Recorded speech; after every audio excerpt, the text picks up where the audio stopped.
Dunyoda eng yaxshi fazilat islomda odamlarni boshqalarga manfaatli bo'lish degansizlar. Yaxshi odam deganda nimani tushunamiz? Hammani o'zining o'lchovi bor. Masalan, hozir birortasidan so'rasakki, yaxshi odam kim desak, hamma o'zicha aytadi. Kimdir aytadi, boshqalarga ehson qiluvchi deydi, kimdir xulqi yaxshisi, kimdir hunarmand va hokazo. Lekin haqiqiy o'lchovni Payg'ambarimiz alayhissalom aytdilar.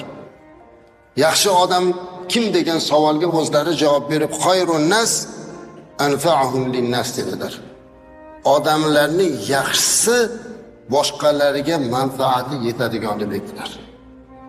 Shu hadisga muvofiq o'zimizga o'zimiz qarab baho berishimiz kerak.